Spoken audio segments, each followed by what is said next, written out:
Intelligence artificielle et éducation, ça bouge quand même en cette rentrée. On va en parler avec mes invités tout de suite. On a notamment au Danemark l'IA qui va être acceptée au baccalauréat et puis partout des nouveaux outils d'intelligence artificielle qui viennent en soutien aux enseignants, personnaliser les pratiques pédagogiques. On va voir véritablement à quoi ça sert, quels sont ces nouveaux usages qui s'imposent à l'école et puis comment l'école réagit, comment les élèves s'emparent ou non de ces outils. Qu'est-ce qu'on fait avec les outils qui sont proposés aussi par les GAFAM? Parce qu'on a vu Google présenter son assistant Gemini pour l'éducation et être prêt à s'installer dans les établissements scolaires français notamment.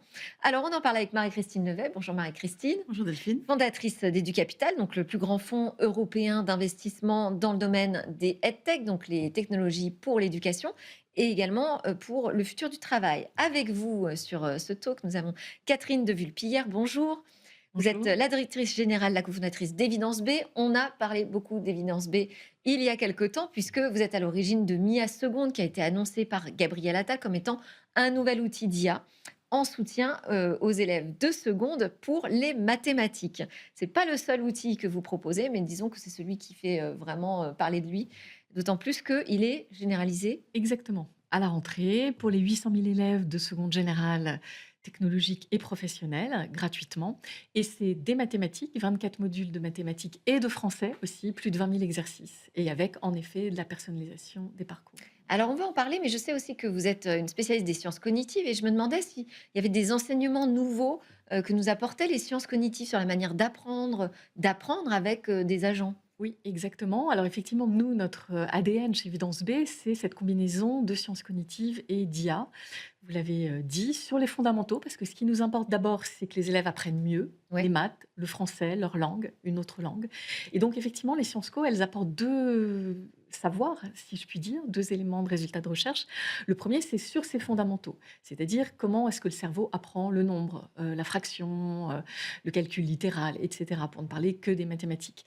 Et ça, on sait des choses. Et nous, on a déjà des activités très spéciales. Donc, dans Mia Seconde, par exemple, Exemple, oui. et absolument, dans Mia Seconde, par exemple, eh bien, on a des modules sur l'apprentissage de la proportion et on a fait du transfert de recherche avec des laboratoires de recherche, par exemple, le laboratoire d'Emmanuel Sander à Genève, qui travaille sur les nombres, qui travaille sur la résolution de problèmes, sur la proportion. Et qu'est-ce qu'on a découvert sur cet Alors, apprentissage des nombres? par exemple, sur le nombre, ce qu'on sait, c'est qu'en naissant, on a des qualités innées, sur des compétences innées sur le nombre. Et ce qu'on a appris avec les sciences cognitives, c'est comment accompagner ces compétences innées, et là aussi les sciences co aident, pour gravir les petites marches de cette cognition mathématique. Donc nous, ce qu'on a, c'est des activités, par exemple, sur le nombre, c'est extrêmement important de pouvoir, pour avoir, même en seconde, hein, une bonne connaissance des nombres, placer des nombres sur la ligne numérique, faire le rapport entre la numérosité qui est dans le cerveau est à un endroit spécial et l'espace qui est à un endroit très proche. C'est extrêmement prometteur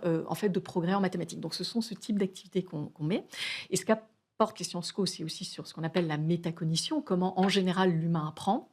Et là, effectivement, ce qu'on sait notamment, et c'est dans cette perspective qu'a travaillé Pierre-Yves Oudéier du laboratoire Flowers à INRIA, avec qui on travaille, dont on transfère les recherches dans nos algorithmes de MIA, par exemple, c'est que l'humain, en fait, il aime apprendre, mais que pour apprendre correctement, il a besoin d'être motivé, hein. Donc c'est la Mmh. notion de curiosité intrinsèque, de motivation intrinsèque, et donc D'encouragement. d'encouragement, et donc d'être dans une zone de progrès tout le temps. Et ça, l'algorithme qu'on a dans MIA, c'est un algorithme, c'est pas de l'IA générative en fait, hein, c'est du machine learning, et donc qui va permettre de détecter tout le temps où en est l'élève et de lui donner l'exercice qui est ni trop facile ni trop difficile pour motiver en fait. Mmh. Parce qu'en maths, il y a ces difficultés cognitives qu'on évoquait, mais il y a aussi le cercle vicieux en fait de la démotivation Bah ou le oui. cercle vertueux de On se la dit motivation. finalement, je suis nulle, j'y comprends rien, quoi. Voilà, Bah oui. et pour les filles en particulier. On aura peut-être l'occasion d'y Les revenir. filles qui sont bonnes en maths jusqu'à une certaine classe, mais Exactement. ouais. Et là, c'est des leviers, en fait, pour aussi endiguer le décrochage scolaire en mathématiques grâce à cette motivation. Donc ça, c'est le cœur de réacteur presque de l'IA qu'on porte, Ouais. cette notion de Avant la science cognitive. technologie, en fait, c'est Exactement, comprendre les exactement. mécanismes d'apprentissage. Elle est importante cette rentrée pour les EdTech, Marie-Christine Levet. Comment vous la voyez? Oui, elle est importante comme toutes les rentrées parce que l'IA, c'est vraiment une révolution dans les usages pédagogiques, à la fois pour les professeurs et pour les étudiants. D'ailleurs, dans les 400 millions d'utilisateurs d'OpenAI, 350 millions sont des étudiants. Donc les étudiants se C'est sont fou. massivement Ouais. emparés de cette technologie. Les professeurs commencent à y venir. Il y a une étude qui a été parue récemment qui montre que 50% des professeurs l'utilisent toutes les semaines. Il n'y a que 20% Mais de pourquoi professeurs. faire? Parce que ça Alors, dépend. Est-ce que c'est pour travailler, les préparer leurs professeurs cours? s'en sont vraiment emparés pour préparer leurs OK. cours. Donc, c'est vraiment aujourd'hui rentrer dans les usages où on va chercher de l'information et ça leur fait gagner énormément de temps. Donc, la préparation des cours, la préparation des quiz, des exercices et aussi faire des activités qui sont un peu plus engageantes pour les élèves. Et aussi qui peuvent être à la fois du podcast, de la vidéo. Voilà, donc, les professeurs commencent à s'en emparer, mais il faut énormément les former. On a un énorme sujet de formation Ouais. des professeurs. Et Et là, ça bouge, vous avez l'impression que il se passe des choses là, ça cette bouge, rentrée voilà, ça 2025-2026? bouge. La ministre de l'Éducation, Elisabeth Borne, a annoncé 20 millions pour ce qu'on appelle le geste enseignant, c'est-à-dire des outils pour les professeurs. Donc voilà, on espère qu'il y aura une certaine stabilité politique. C'est le plus important Ah oui, c'est sûr. dans l'éducation et dans la tech, c'est qu'on ait une stabilité politique pour ne pas recommencer à chaque fois qu'il y a un nouveau ministre. On a quand même eu 7 ministres depuis 2017. Donc à un moment donné, pour ne pas recommencer à chaque fois et réinventer la roue et avoir une continuité dans l'usage et former les professeurs à de nouveaux outils. Donc voilà, donc cette rentrée est très importante et c'est vrai que l'IA révolutionne à la fois le métier des profs. Mmh. Donc, il va falloir aussi créer de nouveaux parcours de pédagogie. Et pour les élèves, voilà, moi, je trouve que la révolution la plus importante, c'est vraiment cet apprentissage personnalisé. Voilà, on en parle peu, c'est ce que fait Évidence B, et c'est vraiment de dire, finalement, c'est le tuteur IA, quoi. C'est qu'on offre à chaque Mais élève comment est-ce qu'on un reste une professeur classe quand même? particulier. Comment est-ce qu'on reste dans le collectif, l'apprentissage, tous ensemble, Parce que bon, on voit bien la nécessité d'être accompagné, seul à seul, à la maison, mais il y a ce temps, commun en classe. On commence à avoir un petit peu de recul d'ailleurs sur l'utilisation de ces outils parce que Mia Seconde Mmh. a déjà un peu d'expérience Oui, sur, oui. l'année précédente. Et Qu'est-ce même que vous l'année avez d'avant. comme, et même l'année d'avant, donc ça fait déjà Voilà. 2 ans, ça passe tellement Voilà. vite. Il y a 20 000 élèves l'année dernière qui ont utilisé, donc on a en Qu'est-ce que vous effet avez des comme retours. premier retour sur les Alors, utilisations? oui, tout à fait. Donc l'année dernière, il y a eu quand même, Mia, c'est une des ressources sans doute les plus expérimentées de toute l'éducation Ouais, nationale. parce que les Donc, maths, c'est un sujet important. voilà. On a Et envie de tout à fait, progresser, tant mieux. exactement. Donc l'année précédente, il y avait quand même eu 8 académies avec un taux d'usage très fort des enseignants et des élèves, 96% d'usage. Voilà. L'année dernière, il y a eu donc presque 900 professeurs qui l'ont utilisé, 20 000 élèves dans plus de 300 lycées, 4 millions d'exercices faits, etc. Donc les retours qu'on a par rapport à ça, et pour répondre aussi à votre question sur la classe, bon, effectivement, c'est d'abord des résultats. J'ai évoqué un usage tout à fait important.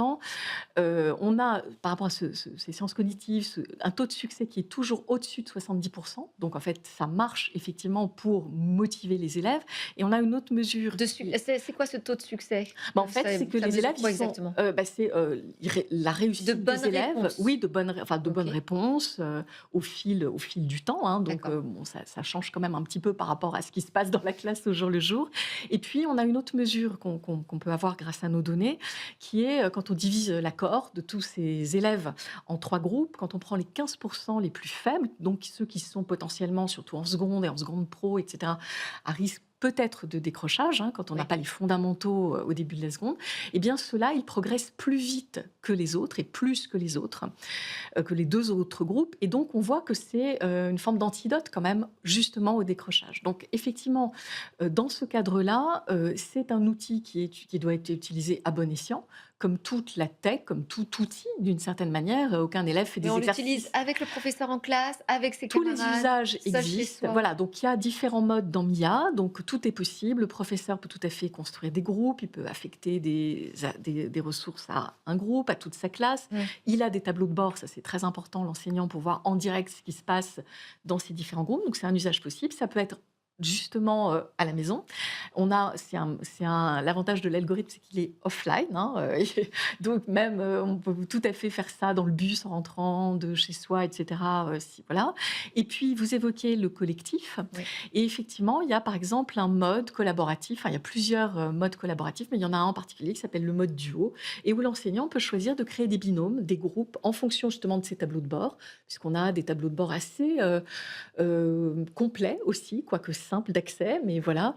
Et là aussi lié à de la tech, et à de la pédagogie. Et effectivement, il peut faire des binômes, etc. Donc voilà. Tout est Et possible. l'IA, ce qui est très intéressant, c'est que l'IA répond aussi à un problème énorme qui est la non-homogénéité des classes. Mmh. Il peut y avoir des différences de niveau jusqu'à des fois 3 ans dans une même classe. Et là, grâce à l'IA, finalement, c'est comme si c'était un professeur particulier qui donne des exercices différents, hein, Mmh. aux élèves qu'il a. Là, on peut le faire sur des classes de 40, puisqu'on peut avoir pour chaque élève son propre parcours. Et c'est vraiment aujourd'hui voilà, le besoin le Et plus la guerre qu'on important. fait aux écrans aujourd'hui à l'école, elle va pas compliquer un peu la tâche, pour, imposer ces nouveaux outils? Imposer, en tout cas pour proposer ces nouveaux outils? Allez, en général, la plupart des écoles qui proposent ça sont équipées d'ordinateurs ou de tablettes. Ouais. Mmh. Bon, donc ça, il Oui, n'y a pas de sujet, là-dessus? voilà, et encore une fois, c'est pas, 2 heures par jour. Ouais. Voilà, Après, comme je dis toujours, s'il y avait une addiction, si les 5 heures oui. par jour faites par les élèves étaient faites sur des exercices De de maths, maths, en fait, on je serait pense content. que voilà, on serait content. C'est plutôt C'est ce que confirme d'ailleurs, les PISA. 4h50 Voilà. faites sur du TikTok Sur ou les réseaux autres sociaux. réseaux sociaux. C'est ça le drame. Je lançais, dans le sujet, l'idée qu'on avait quand même les GAFAM qui étaient bien positionnés aussi sur ces, EdTech. Comment ça se passe aujourd'hui en France, en Europe? On utilise d'abord, nos tech, nationales, européennes ou Je pense qu'il y on a vraiment un sujet très important, hein, et c'est important de créer des EdTech françaises et européennes pour préserver nos valeurs aussi. Et à un moment donné, toutes ces EdTech éducatives, elles utilisent bien sûr les grands modèles de langage, mais elles utilisent aussi des ressources scolaires. Et donc, à un moment donné, elles ne se basent pas ce n'est pas que du chat GPT. Et par exemple, si on prend le domaine de l'histoire, je pense qu'à un moment donné, c'est important qu'on apprenne l'histoire, non pas à la manière de ce que l'Amérique raconte sur l'histoire ou de ce que peut-être les Chinois vont raconter sur l'histoire, et qu'on préserve nos valeurs européennes. Et Hollywood donc, fait très bien ça déjà, hein, voilà. Et donc c'est important s'approprier les cultures. de créer des filières EdTech européennes. Ouais. En tout cas, quand, Mais ça s'adresse il y a un soutien du côté de l'éducation nationale aux tech, françaises, en particulier? Oui, oui, oui, oui, oui, oui, oui, on peut tout à dire qu'il y a un fait, oui, soutien. oui. Oui, oui. Et c'est vrai qu'il y a quand même, quand on s'adresse aux élèves, de toute façon, il y a des questions de sécurité des données. Donc, Oui. en fait, par exemple, nous, MIA, c'est un partenariat, enfin, c'est un projet qui a été co-mené avec DocaPost. Et donc, il y a le système Sur SecNum l'hébergement? Cloud sur l'hébergement. Donc, c'est une cloud garantie, en fait, hein, quand même, que les données des élèves ne vont pas aller se promener n'importe où. Il y a une anonymisation, etc. Donc, des données. Donc, tout ça est quand même sécurisé et finalement permet quand même une efflorescence aussi des tech françaises. Alors, il y a un sujet quand même avec, l'IA et l'utilisation, voilà, des chatbots, que tout le monde connaît. C'est les élèves s'en emparent aussi pour, discuter comme avec un camarade, comme un confident. Donc ça va poser des questions de modération, des questions, de protection de la vie privée. Comment est-ce qu'on appréhende cette difficulté, en fait, de laisser l'intelligence artificielle s'emparer d'une relation avec, les élèves pour les aider dans leur apprentissage? Et leur bien-être à l'école et en même temps, prendre toutes les précautions nécessaires.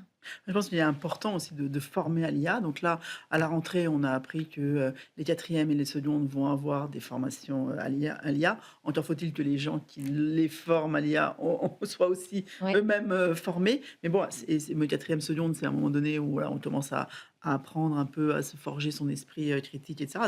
C'est fondamental d'avoir une Qu'est-ce que formation, peut faire l'IA? voilà, Qu'elle qu'est-ce qu'il sait veut faire, faire? les Est-ce qu'elle dangers, ouais. de comprendre les choses. Et aussi, c'est fondamental, je trouve, moi, que le professeur, même si les élèves utilisent l'IA, parce qu'on ne pourra pas aller contre la mécanique, le tsunami qui s'est engagé. Donc, même si les élèves utilisent l'IA, c'est important aussi en classe qu'ils puissent avoir un esprit critique et avoir un esprit critique sur ce que l'IA leur a dit. Et ça demande de la formation, des moments privilégiés en classe, hein, pour le faire.